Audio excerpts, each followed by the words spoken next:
ગત સ્તવન કાર્યક્રમમાં આપણે જોઈ ગયા એ પ્રમાણે અહાશ્વેરોસ રાજાએ સમગ્ર રાષ્ટ્રમાં યહૂદી લોકોને ખતમ કરી દેવાનો વટહુકમ ઘોષિત કરી દીધો છે. હવે તમે જુઓ મોર્દેખાઈ શું કરે છે. 4થો અધ્યાય પ્રથમ 2 કલમો જુઓ. અહીંયા શું લખ્યું છે? જે સગડું કરવામાં આવ્યું તે મોર્દેખાઈએ જાણ્યું ત્યારે તેણે પોતાના વસ્ત્ર ફાડીને ટાટ પહેર્યું અને રાખ ચોડીને નગરમાં તે નીકળી પડ્યો અને મોટે ઘાંટે દુઃખથી પોક મૂકીને રડ્યો. તે છેક રાજાના દરવાજા આગળ આવ્યો, કેમ કે ટાટ પહેરીને રાજાના દરવાજામાં બેસવાની પરવાનગી કોઈને નહોતી.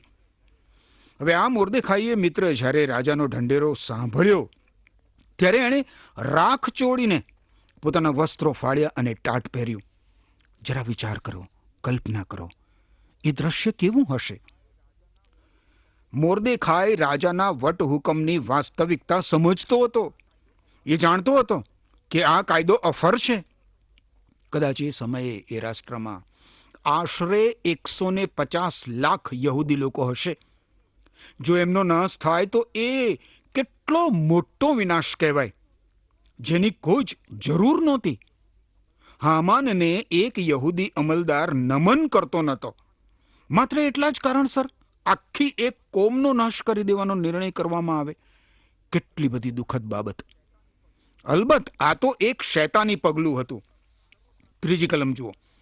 સર્વ પ્રાંતોમાં જ્યાં જ્યાં રાજાની આજ્ઞા અને ફરમાન જાહેર કરવામાં આવ્યા ત્યાં ત્યાં યહૂદીઓમાં મોટો શોક તથા ઉપવાસ તથા વિલાપ તથા કલાપીટ થઈ રહ્યા અને ઘણા કટાટ તથા રાખ પાથરીને તેમાં સૂતા. તમે જુઓ મિત્ર, ઈશ્વરને પ્રાર્થના કરવા માટે તો કોઈ જ કોલ આપવામાં આવતો નથી. આ યહૂદી લોકો ઈશ્વરની ઈચ્છાના કેન્દ્રમાં નથી. ઈશ્વરની ઈચ્છાથી ચલિત થઈ ગયેલા છે. યશાયાહ પ્રબોધક દ્વારા કરવામાં આવેલી ભવિષ્યવાણી અનુસાર કોરેશ રાજાના વટહુકમ દ્વારા આ યહૂદી લોકો એમના વતનમાં પાછા ફરવા મુક્ત હતા. પણ એમણે શું કર્યું? એ લોકો સ્વદેશ પાછા ફર્યા નહીં. એ લોકો તો ઈશ્વરથી દૂર થયા છે અને પ્રાર્થના કરવાનું કોઈને સૂઝતું પણ નથી. પરંતુ આ લોકો વિધિવત ઉપવાસ કરીને ટાટ પહેરીને રાખમાં બેઠા અને રુદન કરવા લાગ્યા. અર્થશાસ્ત્ર રાજાએ બહાર પાડેલા વટહુકમની વાસ્તવિકતાનો એમને ખ્યાલ હતો. ઐતિહાસિક પુસ્તકો પ્રમાણે તમે જુઓ તો માદીઓ અને ઈરાનીઓના કાયદા અફર હતા. અર્થશાસ્ત્ર રાજા પોતે પણ પોતાની વાસ્તી રાણીને કાયદા પ્રમાણે પદભ્રષ્ટ કર્યા પછી પાછી મેળવી શક્યો નહોતો. એ પોતે એણે બનાવેલો કાયદો તોડી શકે એમ નહોતો અને એટલે બધા યહૂદીઓને મારી નાખવાનો કાયદો સમગ્ર રાષ્ટ્રમાં ઘોષિત કરાયો. એ પછી યહૂદીઓ એની અસરકારકતા જાણતા હોવાથી રાખ અને ટાટ પહેરીને રુદન કરવા લાગ્યા. મને લાગે છે મિત્ર કે અવિશ્વાસીઓમાં તો ઠીક, પણ વિશ્વાસીઓના હૃદય અને જીવનમાં પણ પાપનું ભાન નથી હોતું. ઘણી બધી વાર સર્વસામાન્ય વિશ્વાસી કહે છે કે હા, હું યેસુ ખ્રિસ્ત ઉપર વિશ્વાસ કરું છું, પરંતુ એના જીવનમાં એને સહેજ પણ પાપનું ભાન ક્યારેક હોતું નથી. પાપ માટે અને પાપ ઉપર ભાગ્યે જ રુદન થતું આપણને જોવા મળે છે.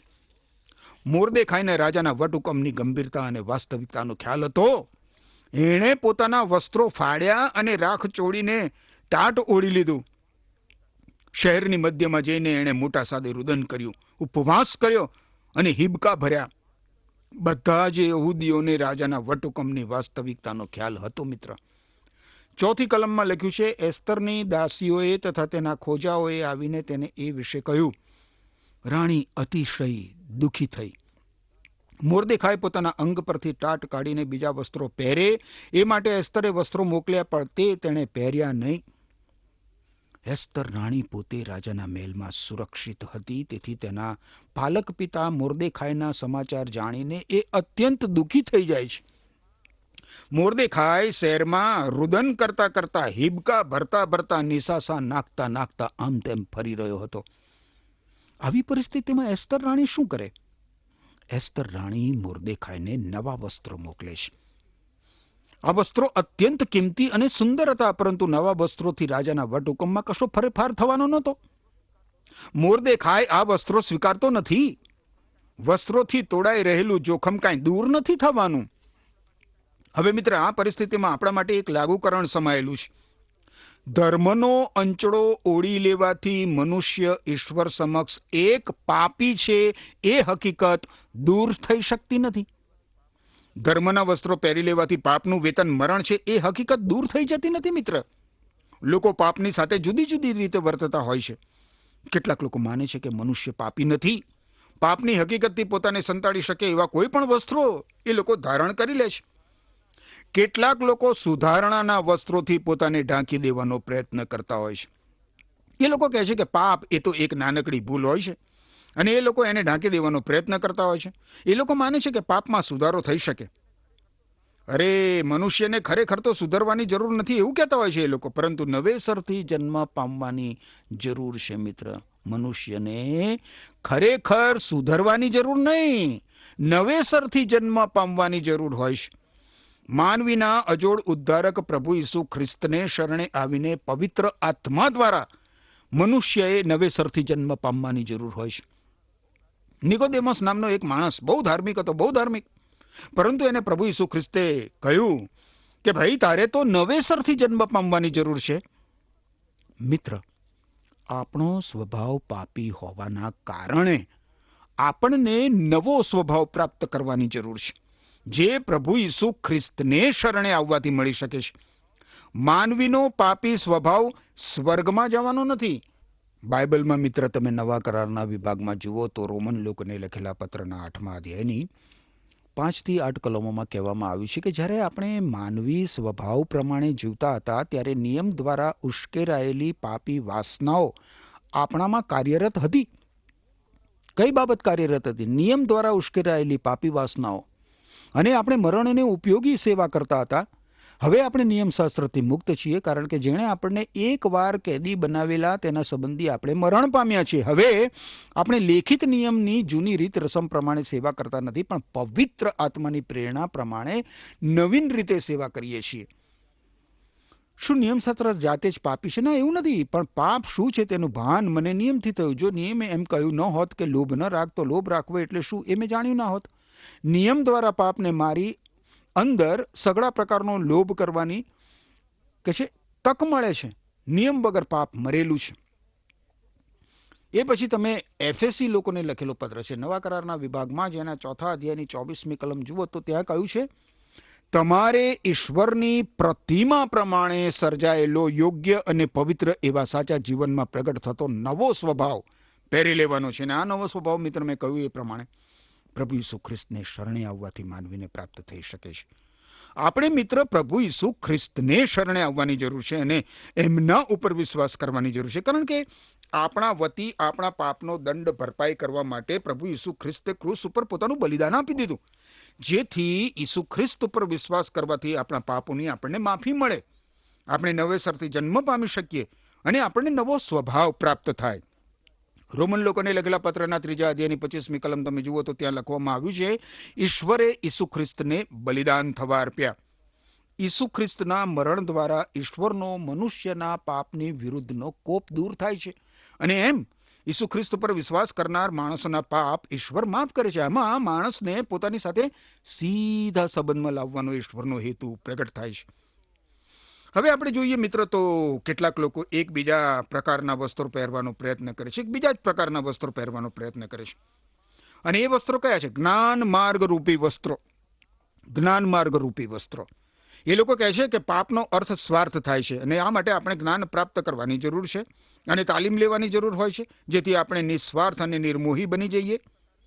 અરે ભાઈ, આ તો એક પ્રકારની ભ્રાંતિ છે અને એને અનુસરવાથી બીજું કશુંક તો મળતું નથી, પણ માનવી ભ્રાંતિમાં જીવતો થઈ જાય જરૂર.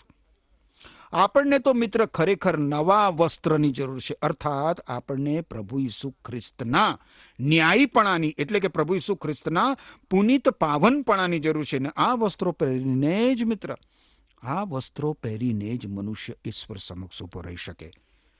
બાઇબલમાં તમે જુઓ યશાયા સંદેશવાકનું પુસ્તક જૂના કરારના વિભાગમાં એના 61મા અધ્યાયની 10મી કલમ જુઓ તો લખ્યું છે કે હું યહોવાહમાં ઈશ્વરમાં અતિશય આનંદ કરીશ, મારો જીવ મારા દેવમાં હર્ષાશે, કેમ કે જેમ વર પોતાને મુગટથી સુશોભિત કરે છે ને કન્યા પોતાને આભૂષણથી શણગારે છે, તેમ ઈશ્વરે મને તારણના વસ્ત્ર પહેરાવ્યા છે.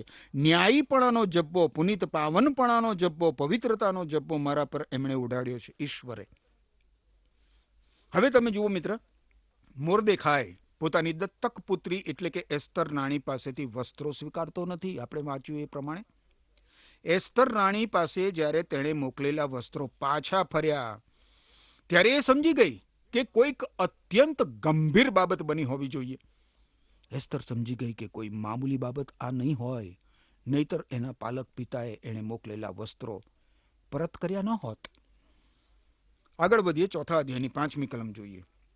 રાજાના ખોજાઓમાંના હથાક નામે એક હતો, જેને રાણીની ખિજમતમાં રહેવા સારું નિમ્યો હતો. તેને એસ્તરે બોલાવીને ફરમાવ્યું કે મોર્દેખાઈ પાસે જઈને ખબર કાઢ કે એ શું છે અને એમ કરવાનું કારણ શું છે. એસ્તર રાણી હવે હકીકતથી વાકેફ થવા માંગે છે કે ખરેખર શું બની ગયું છે. આ એસ્તર જાણવા માંગે છે કે કઈ બાબતને લીધે મોર્દેખાઈ ટાટ ઓળીને રખ્યા ચોડીને પડી રહ્યો છે. 6ઠ્ઠી કલમ જુઓ. હથાક નીકળીને રાજાના દરવાજા સામેના નગર ચોકમાં મોર્દેખાઈ પાસે ગયો. રાણી તરીકે એસ્તર પોતે તો મોર્દેખાઈ પાસે જઈ શકે એમ નહોતી અને એટલા માટે એ પોતાના નોકરને મોર્દેખાઈ પાસે મોકલે છે. 7 થી 9 કલમોમાં જોઈએ તો લખ્યું છે કે મોર્દેખાઈએ પોતાના પર જે સર્વ આવી પડ્યું હતું એ તથા યહૂદીઓનો નાશ કરવાને હામાને જે નાણું રાજાના ભંડારમાં આપવાનું કહ્યું હતું તેનો આંકડો તેને બરાબર કઈ સંભળાવ્યો. વળી તેઓનો નાશ કરવાનો હુકમ સુસામાં કરવામાં આવ્યો હતો, તેની નકલ તેને આપી કે તે એસ્તરને તે દેખાડે અને તેને કહી બતાવે અને તેને વિનવે કે રાજાની હજુરમાં જઈને તે પોતાના લોકને સારું કાલાવાલા કરીને રૂબરૂ અરજ કરે. હથાકે પાછા આવીને મોર્દેખાઈનું કહેલું એસ્તરને કહ્યું. આપણે વાંચ્યું એ પ્રમાણે મિત્ર, મોર્દેખાઈએ એસ્તર રાણીને એક સંદેશો પાઠવ્યો. એણે રાણીને જણાવ્યું કે હું, આપણા લોક અને તું પોતે પણ મૃત્યુ દંડના જોખમ નીચે આવી પડ્યા છીએ, મૃત્યુ દંડના જોખમ નીચે. અને એટલે મેં રાખ ચોડીને ટાટ પહેર્યું છે. અને આ સાથે મોર્દેખાઈએ એસ્તર રાણીને અર્થશાસ્ત્ર રાજાના વટહુકમની એક નકલ પણ મોકલાવી, જેથી એ જાતે જ એ વટહુકમ વાંચી શકે. હું ઈચ્છું છું કે લોકો બાઇબલ જાતે વાંચે અને જુએ કે ઈશ્વરનું વચન ઘોષિત કરે છે કે મનુષ્ય પાપી છે. બાઇબલમાં એ સ્પષ્ટપણે લખેલું છે મિત્ર. લોકો બાઇબલ વાંચે તો જાણી શકે કે આપણે મનુષ્ય પાપી છીએ અને ઈશ્વરે ફરમાવેલા મૃત્યુ દંડ તળે રહેલા છે એવું ઈશ્વર ઘોષિત કરે છે બાઇબલમાં. 10મી કલમમાં લખવામાં આવ્યું છે, ત્યારે એસ્તરે હથાક સાથે વાત કરીને મોર્દેખાઈ પર સંદેશો મોકલ્યો. આ એસ્તરે મોર્દેખાઈનો સંદેશો સાંભળ્યો અને રાજાનો વટ હુકમ પણ વાંચ્યો અને પછી એણે મોર્દેખાઈ ઉપર એક બીજો સંદેશો લખી મોકલાવ્યો. 11મી કલમ. રાજાના સર્વ સેવકો તથા રાજાના પ્રાંતોના લોકો જાણે છે કે જે કોઈ પુરુષ કે સ્ત્રી વગર બોલ્યાવે અંદર ચોકમાં રાજાની પાસે જાય તે વિશે એક જ કાયદો છે કે તેને મારી નાખવો. ફક્ત જેની સામે રાજા સોનાનો રાજદંડ ધરે તે જ જીવતો રહે. પણ મને તો આ 30 દિવસથી રાજાની હજુરમાં જવાનું તેડું આવ્યું નથી. એસ્તરે શું કર્યું? એ એવો સંદેશો પાઠવે છે મોર્દેખાઈને કે સમાચાર તે આપેલા ખરેખર અત્યંત માઠા છે, અત્યંત ગંભીર છે. અને એ સમાચાર જાણીને મને અત્યંત દુઃખ થયું છે. અગાઉ તો મને આ વાતની ખબર નહોતી, પરંતુ 30 દિવસથી મને રાજાની હજુરમાં બોલાવવામાં આવી નથી. મારા પ્રત્યે રાજાનું વલણ કેવું છે એ મને ખબર નથી. અને તમને તો રાજાના કાયદાની ખબર જ છે. એ સમયના કાયદા પ્રમાણે જે કોઈ વ્યક્તિ બોલાવ્યા વગર રાજાની હજુરમાં આવે તો તરત જ એની કતલ કરી દેવાની હતી. અને એટલે એસ્તર રાણી પણ બોલાવ્યા વગર રાજાની હજુરમાં જાય તો કાયદા પ્રમાણે એની પણ કતલ થઈ જાય. અને એટલે એસ્તર રાણી મોર્દેખાઈને જણાવે છે કે જો હું બોલાવ્યા વગર રાજાની હજુરમાં જઈશ તો એનો અર્થ એ થશે કે મારું મોત નિશ્ચિત છે. 12મી કલમમાં શું થાય છે જુઓ. એસ્તરનો સંદેશો તેણે મોર્દેખાઈને કઈ જણાવ્યો અને એ પછી મોર્દેખાઈએ એસ્તરને વળતો સંદેશો પાઠવ્યો. વળતો સંદેશો જુઓ 13 અને 14 કલમ. ત્યારે મોર્દેખાએ તેને કહ્યું કે તારે એસ્તર રાણીને એવો પ્રત્યુત્તર આપવો કે સર્વ યહૂદીઓ કરતાં તને રાજમહેલમાં બચવાનો વધારે સંભવ છે એમ તારે પોતાના મનમાં ધારવું નહીં. જો તું આ સમયે છેક છાનીમાની બેસી રહેશે તો યહૂદીઓને માટે મદદ તથા બચાવ બીજી જગ્યાએથી મળશે, પણ તારો તથા તારા બાપના કુટુંબનો નાશ થઈ જશે અને તને રાણીપદ પ્રાપ્ત થયું છે તે આવા જ સમયને સારું નહીં હોય એ કોણ જાણે છે. આપણે યાદ રાખવું જોઈએ મિત્ર કે એસ્તરની અગાઉ વાસ્તી નામની એક બીજી રાણી હતી, અહાસ્વેરોસ રાજાની, અને રાજાના વટહુકમ દ્વારા તેને પદભ્રષ્ટ કરવામાં આવી હતી. એ બાબતને યાદ રાખીને એસ્તર રાણી કદાચ એમાંથી ચેતવણી મેળવીને સાવચેતી રાખવા માંગે છે પોતાના જીવન માટે. પણ એ જો એમ ધારતી હોય કે રાજાના વટ હુકમમાંથી એનો બચાવ થઈ જશે તો એ ભીંત ભૂલે છે. રાજાનો વટ હુકમ તો એવો છે કે દરેકે દરેક યહૂદીનો નાશ કરી નાખો, દરેકે દરેક યહૂદીનો. એમાં એસ્તર રાણી યહૂદી હોવાથી એ કેવી રીતે બાકાત રહી શકે? એસ્તર રાણી યહૂદી હોવાથી એનો પણ એમાં સમાવેશ થાય છે. પરંતુ મોર્દેખાઈ શું કહે છે? જુઓ 13 અને 14 કલમમાં, તારે એસ્તરને એવો પ્રત્યુત્તર આપવો કે સર્વ યહૂદીઓ કરતાં તને રાજમહેલમાં બચવાનો વધારે સંભવ છે એમ તારે પોતાના મનમાં ધારવું નહીં. જો તું આ સમયે છેક છાનીમાની બેસી રહેશે તો યહૂદીઓને માટે મદદ તથા બચાવ બીજી જગ્યાએથી મળશે, પણ તારો તથા તારા બાપના કુટુંબનો નાશ થઈ જશે અને તને રાણીપદ પ્રાપ્ત થયું છે તે આવા સમયને સારું નહીં હોય એ કોણ જાણે છે. આ રીતે મિત્ર, આ રીતે મોર્દેખાઈ એસ્તરને પડકાર આપે છે. આપણે જોઈ શકીએ છીએ મિત્ર કે ઈશ્વર તેમની જોગવાઈ દ્વારા યહૂદી લોકોના કલ્યાણ માટે કાર્ય કરી રહ્યા છે. યાદ રાખો, એસ્તર અકસ્માતથી રાણી બની ગઈ નહોતી. ઈશ્વરે તેને રાણીપદ અપાવ્યું હતું યહૂદી લોકોનો ઉદ્ધાર કરવા માટે. ઈશ્વર જાણે છે કે શું બનવાનું છે, અને એટલે જ મિત્ર આપણે ઈશ્વર ઉપર ભરોસો રાખી શકીએ. આપણે આપણો હાથ જ્યારે ઈશ્વરના હાથમાં મૂકીએ છીએ ને મિત્ર, ત્યારે આપણને સંભાળી રાખવા માટે, આપણું રક્ષણ કરવા માટે ઈશ્વર પાસે પૂરતું સામર્થ્ય છે. ઈશ્વર જાણે છે કે આવતીકાલે શું બનવાનું છે, આવતા મહિને શું બનવાનું છે, અને આવતા વર્ષે શું બનવાનું છે. યાદ રાખો અને ખાતરી રાખો હૃદયમાં કે ઈશ્વર આપણી કાળજી લેશે. આપણે તો માત્ર ઈશ્વર ઉપર ભરોસો જ રાખવાની જરૂર હોય છે. અહીં આપણે જોઈ શકીએ છીએ કે મોર્દેખાઈ હવે ઈશ્વરના પક્ષમાં ઊભો છે. ઈશ્વર માટે પોતાનો જીવ આપવા પણ એ તૈયાર થઈ જાય છે. હવે એસ્તરને જુઓ કે એસ્તર શું કરે છે. 15 થી 17 કલમ. ત્યારે એસ્તરે તેઓને કહ્યું કે તમારે મોર્દેખાઈને એવો પ્રત્યુત્તર આપવો કે જ્યાં સુસાના મહેલમાં જેટલા યહૂદીઓ છે તે સર્વને એકઠા કર, અને તમે સર્વ આજે મારે સારું ઉપવાસ કરો. 3 દિવસ સુધી રાત્રે કે દિવસે તમારે કંઈ ખાવું કે પીવું નહીં. હું તથા મારી દાસીઓ પણ એવી જ રીતે ઉપવાસ કરીશું. જો કે તે નિયમ વિરુદ્ધ છે તો પણ હું રાજાની હજુરમાં જઈશ. જો મારો નાશ થાય તો ભલે થાય. ત્યારે મોર્દેખાઈ પોતાને રસ્તે ગયો અને એસ્તરે તેને જે આજ્ઞા આપી હતી તે પ્રમાણે તેણે કર્યું. મિત્ર, મેં તો મારા બાઇબલમાં આ 14મી કલમ નીચે અને આ 16મી કલમ નીચે એનો જે ઉત્તરાર્ધ છે એ ઉત્તરાર્ધની નીચે લીટી કરી રાખીશ. મારા માટે આ કલમો અત્યંત પડકારરૂપ છે. ઈશ્વરના પક્ષમાં ઊભા રહેવા માટે કટોકટીના સમયમાં આ કલમો મને ભારે હિંમત આપે છે અને ભારે ભરોસો પ્રદાન કરે છે. એસ્તર રાણી મોર્દેખાઈને ઉપવાસ કરવા માટે આહવાન આપે છે. પોતાનો જીવ જાય તો પણ યહૂદી લોકોનો બચાવ કરવા માટે એ કાયદા વિરુદ્ધ પણ રાજાની હજુરમાં જવા તૈયાર થઈ જાય છે. પ્રિય મિત્ર, મારો અને તમારો ઉદ્ધાર કરવા સમગ્ર માનવજાતના દુષ્કર્મોના બંધનોમાંથી, પાપોની શિક્ષામાંથી